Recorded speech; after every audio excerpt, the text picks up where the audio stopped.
Salut tout le monde. Aujourd'hui, je vais vous parler un petit chronique.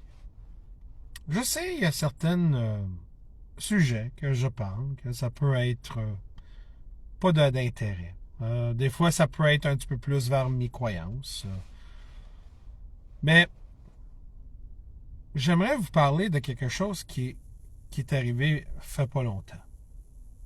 Et c'est certain qu'il y a une grande censure. Il y a beaucoup de désinformation aussi, mais aussi il y a une grande censure vers cet événement-là. Et j'aimerais parler de ça parce que j'ai fait énormément de recherches dans l'événement. Puis l'événement, c'est qu'est-ce qui est arrivé en Australie. Si vous n'êtes pas au courant, c'est exactement la grande raison pourquoi j'en parle, parce que le gouvernement d'Australie a mis énormément d'efforts pour justement mettre de saisir l'information. Quand on se dit quelque part la désinformation, ça veut dire quoi ça? C'est important qu'on dise c'est quoi la désinformation? Ben, la désinformation, des fois, ça peut être une opinion par des gens, mais les médias font ça jusqu'à même. On prend-tu des vidéos et puis on essaie de le montrer, mais souvent des vidéos ne montrent pas la réalité des choses à Z.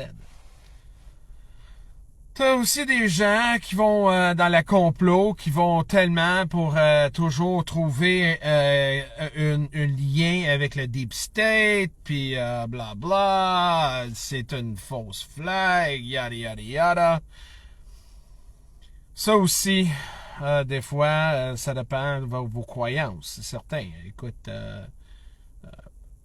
quelqu'un qui croit, oui, il y a des affaires qui se passent dans les gouvernements. Je sais qu'il y a, oui, il y a une monde, quand je dis souterrain, là, écoute-moi bien, là, la criminalité, ça existe partout. Là. Okay? On sait que ça existe. Là. C'est comme dans le temps, ils disaient que la mafia n'existait pas, puis écoute, ça existe. La corruption existe. Y a-tu des fausses flags? Oui, il y a des fausses flags. Ils font exprès. Écoute, même moi, je pense que même dans les situations, il y a beaucoup de monde qui prend avantage sur un événement, puis ils vont capitaliser sur l'événement. Donc, c'est certain. C'est certain qu'il va y avoir toujours la capitalisation. Là. On le voit dans le champ de droite, dans le champ de gauche, c'est toujours comme ça. Pour polariser le mouvement ou l'événement ou l'incident pour avoir plus de vues, puis tout ça. Là. Je sais que puis, je vais être avec vous, là, ça fait un couple d'années là, que oui, j'ai évolué, j'ai changé un peu de mon perspective. Mais il y a toujours le moyen de tout ça que le média et le gouvernement travaillent énormément main à main. C'est certain. Et puis, c'est pas le cas, c'est certain que les gouvernements vont faire tout pour avoir contrôle de l'information. Ça, c'est pourquoi aujourd'hui, tu peux même pas prendre un lien de... je sais pas, Journal de Montréal, LCN, whatever.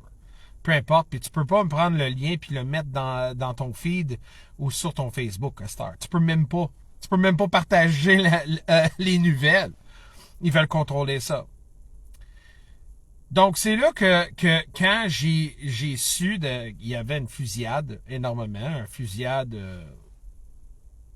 mais moi, je pense que c'est un acte terroriste. Écoute, tu rentres pas sur une plage puis tu commences à tirer sur des gens. C'est pas le fait que c'est pas... tu peux pas dire que il était tout seul, il y avait plusieurs tireurs. Et justement, c'était basé sur une minorité. Donc, direct là, c'était motivé par le terrorisme, parce que c'est un acte terrorisme, puis aussi la haine, et donc un attaque, comment on dit ça, là, c'est une attaque raciale, donc la haine raciale. Donc ça, c'est vrai, ça, là. C'est pas inventé. C'est pas quelque chose qu'ils ont fabriqué, des acteurs puis tout ça. C'est du monde qui croit ça. Mais regarde, ça, c'est votre discrétion. Il y a des gens qui sont morts parce que t'as des gens qui croient idéologiquement, puis ils pensent que en faisant ça, ils vont faire de bien. C'est la même chose que quand tu vois justement des génocides partout au monde dans le nom d'idéologie et religion, c'est incroyable.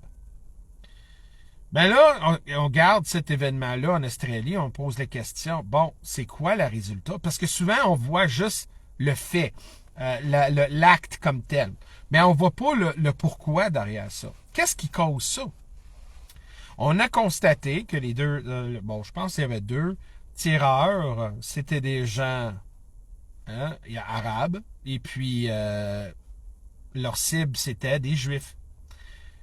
Faut pas, c'est pas inventé, là. Il n'y a rien complot en ça, là. Il y a rien inventé, là.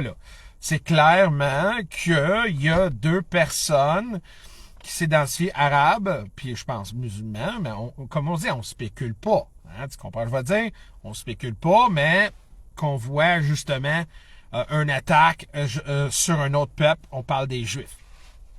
Puis votre opinion sur les Juifs et Israël, c'est deux affaires carrément différentes. OK?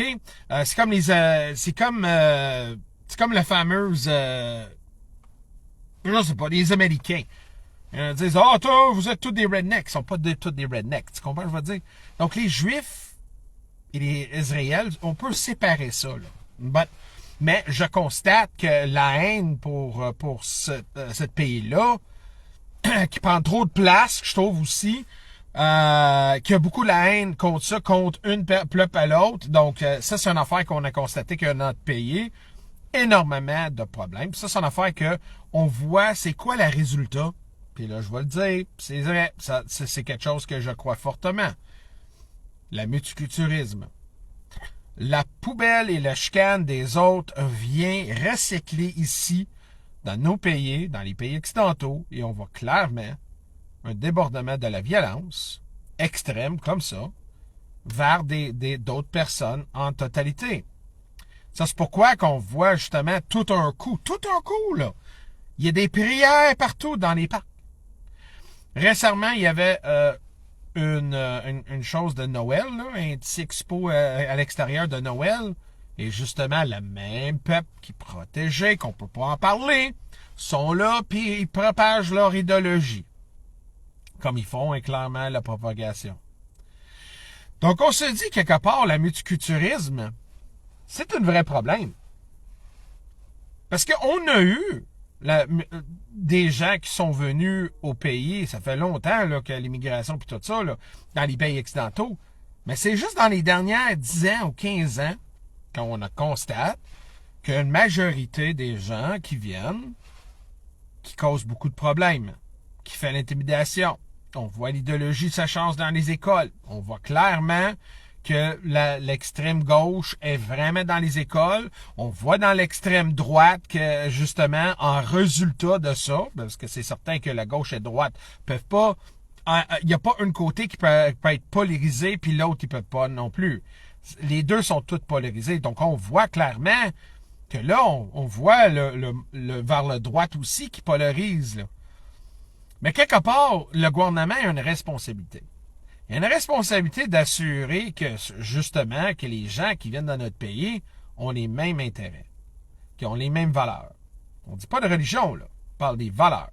Et justement, leur façon de vie, de respecter. Mais en même temps, le gouvernement a une responsabilité aussi d'assurer que des idéologies extrêmes, gauche et droite, soit pas dans le public, dans les fonctions publiques, dans les écoles, surtout dans les écoles, et de voir qu'une partie communiste marche avec des fameuses syndicalistes. Puis on constate que le communisme, c'est un vrai cancer, ça ne fonctionne pas. Et justement, c'est une idéologie dangereuse. Mais c'est certain que quand on est dans un État, comme on voit ici, socialiste, c'est certain que le Québec, le Canada est très social, ça a viré un asti de 180 à gauche, mais c'est devenu un endroit idéal pour pousser des narratifs et des lois et la mentalité gauchiste extrême polarisée de communistes. Ça, c'est pourquoi que le gouvernement canadien fait tout pour censurer l'Internet, pour contrôler l'information que vous ne saviez pas le résultat. C'est incroyable, dans les dernières 48 heures, ou c'est 2-3 journées, on a constaté qu'il y avait plus de reportages pour la vedette, là. Il y avait un monsieur et sa femme qui ont été tués. Il y a tellement eu d'informations sur ça Il ne parlait pas beaucoup de ce qui se passait en Australie. C'est là que j'ai vu ça. Donc encore, on voit la grande violence comme ceci. Donc la question est, c'est quoi le problème? Parce que la première chose, les gens qui vont dire, ah, c'est un problème d'armes à feu, puis tout ça. Mais moi, je vais en être avec vous. Puis j'ai même parlé avec des polices, puis des statistiques, ça prouve exactement que la plupart des armes à feu utilisées dans la violence ou dans des actes criminels sont des armes illégaux. Et pour un bon prix, tu peux aller sur le marché noir puis acheter. Parce que c'est pourquoi que tous ces criminels peuvent avoir accès à des armes à feu quand on voit clairement que la loi pour les gens qui ont des permis, puis c'est des citoyens de bonne valeur et de bonne... ils n'ont pas de dossier criminel, qui font énormément d'étapes pour atteindre d'avoir un permis et de garder ou acheter des permis. Des armes à feu. Donc, c'est quoi vraiment le problème? C'est là qu'on se dit, quelque part, il y a un problème. Mais c'est quoi le problème? C'est quoi les racines? Je veux pas qu'est-ce que... il y a des fois une fleur. Je me rappelle, j'ai coupé une fleur, puis souvent, je disais à ma mère, je comprends pas, je fais tout. Je veux pas cette mauvaise herbe. Là, c'est une mauvaise herbe.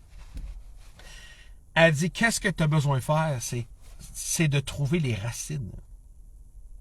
Parce que les racines, c'est où la puissance est. C'est comme un arbre. Quand tu bats un arbre, il faut tuer le cœur des racines parce que sinon, ça va repousser. Donc, on regarde dans cet événement-là, c'est quoi les racines de ça? C'est quoi le cœur de tout ça? Les armes à feu, bon, c'est un pays qui a plus de contrôle sur les armes à feu que le Canada. Ça, c'est un. Deux, la question est, donc on dit, OK, c'est pas un problème d'armes à feu parce que oui, on a eu des armes à feu, mais c'est facile d'avoir, là. C'est facile d'avoir dans le marché noir. Si tu peux acheter des kilos de cocaïne, tu peux acheter une arme à feu. Come on. Donc là, on dit, OK, parfait. Donc, c'est quoi vraiment le problème? C'est-tu juste un extrémiste? C'est-tu juste quelqu'un qui a eu des gens? Non. Parce que justement, c'était pointé par des gens. Parce que moi, je me rappelle que le style fou, il est rentré dans un mosque, puis il a tué plusieurs personnes, puis on a vu la vidéo de ça, puis je te dis, j'ai jamais pensé, puis je te dis, j'espère que cet homme-là, oui, il est mort, le gars, puis j'espère qu'il va brûler en l'enfer, parce que tu ne tues pas du monde innocent de même, tu comprends, c'est, peu importe votre religion, écoute, on est tous des enfants de Dieu. Mais ça fait une grosse affaire. Mais quand c'est l'inverse,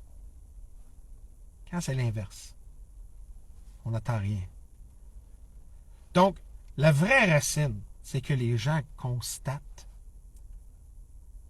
que des idéologies ailleurs viennent ici. Puis je parle pas des musulmans. C'est ça le problème des gens.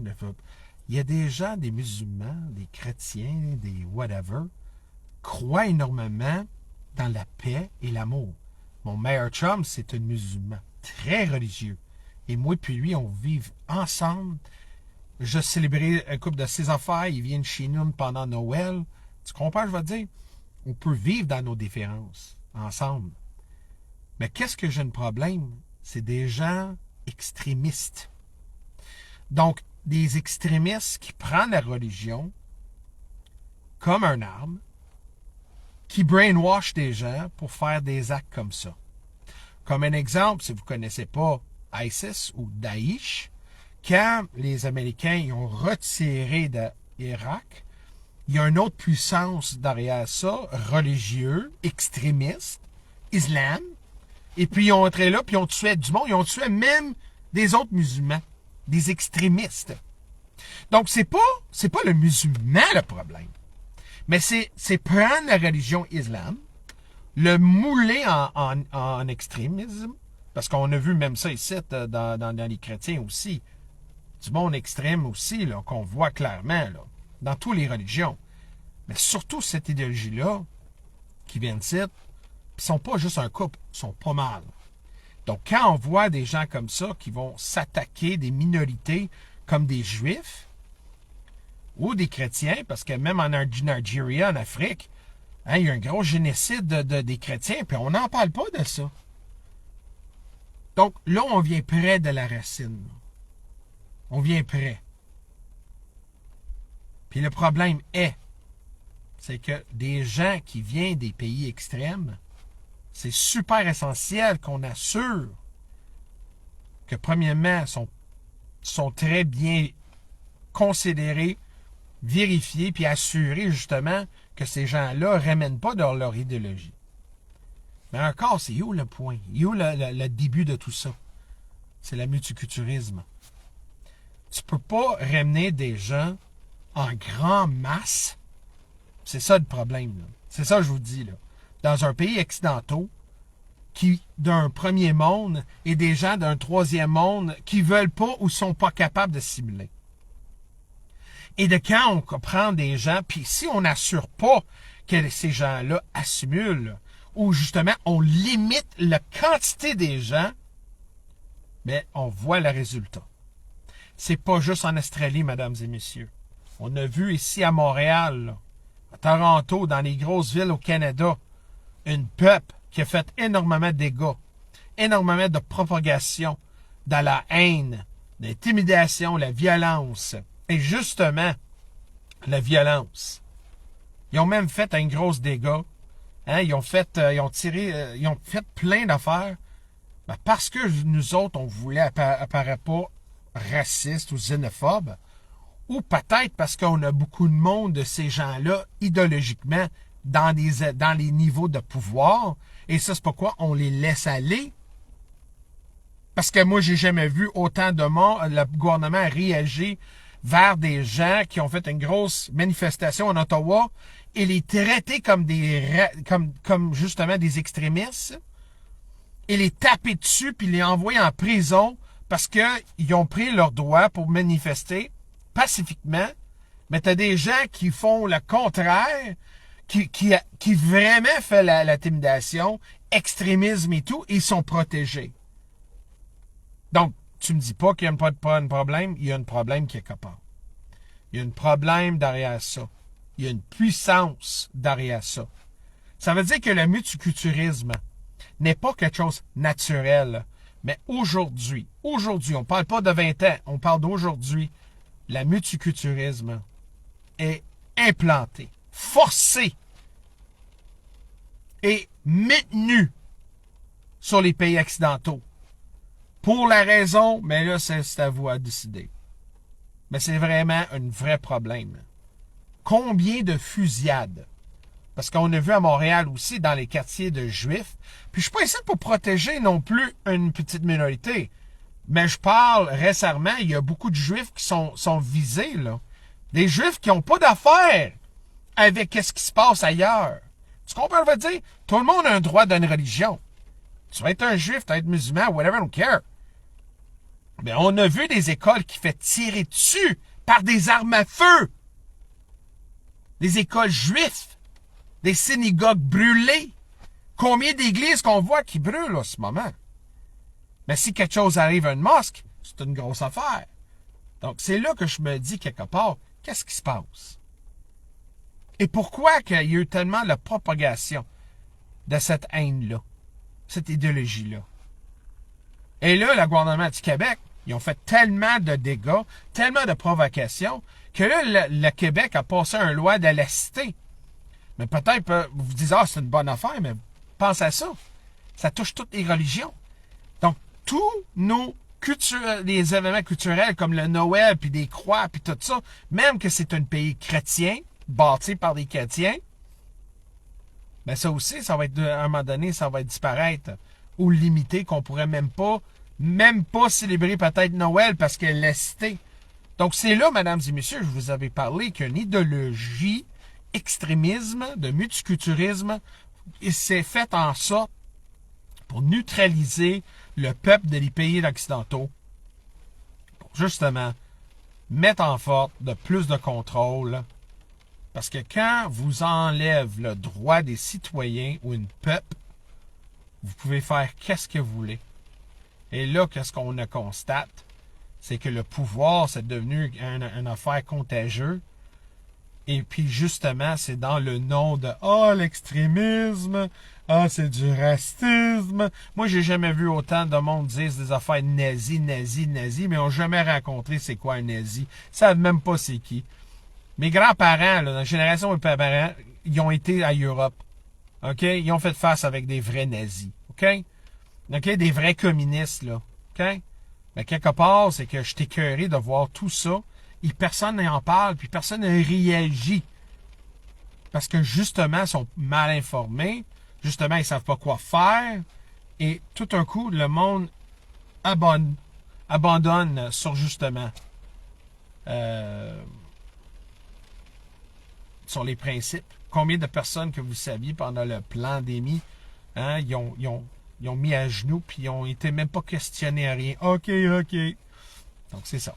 C'est ça la question. Puis la minute que tu t'en parles, t'es taqué, t'es censuré, puis tout ça, là.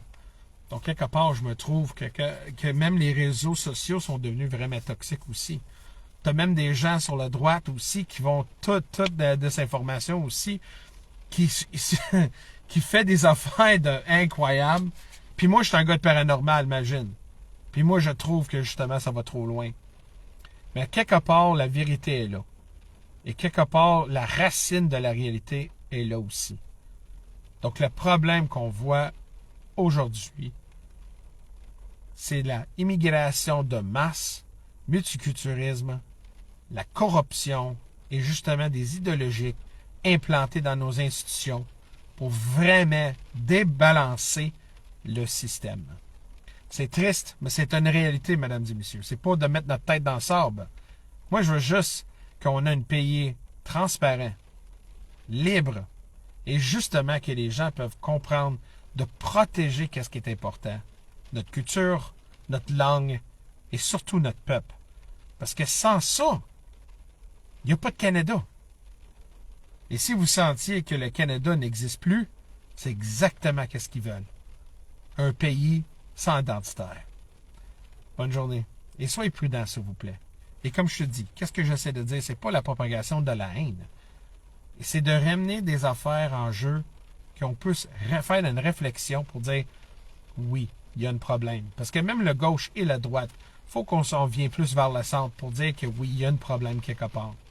Parce que c'est pas normal que les gens peuvent aller sur une plage puis faire tuer parce que justement quoi? C'est des Juifs? C'est des musulmans? Tu comprends, on va dire? C'est niaiseux. C'est moi et mon chum pour s'asseoir et discuter dans nos différences et d'accepter le fait qu'un jour, on va tous mourir, là. Puis peu importe qu'est-ce que vous croyez, on va tout à la même place, selon si t'es bon ou mauvais. Salut tout le monde. Prends une journée, réfléchir et passer une belle année. Parce que quelque part, là, je pense qu'on a besoin de ça. On a besoin plus d'amour. On a besoin plus, je pense, de bon. Je pense qu'on a besoin de lâcher prise cette haine-là. Parce que je vais vous dire, on ne peut pas avancer comme une civilisation, comme un humain. On ne peut pas avancer. On ne peut pas devenir. On peut pas. On ne peut pas évoluer si on reste encore dans la haine et dans cette bullshit-là. Là. Je vous dis, c'est un gars spirituel, mesdames et messieurs. Puis on est là. Bonne journée. Salut.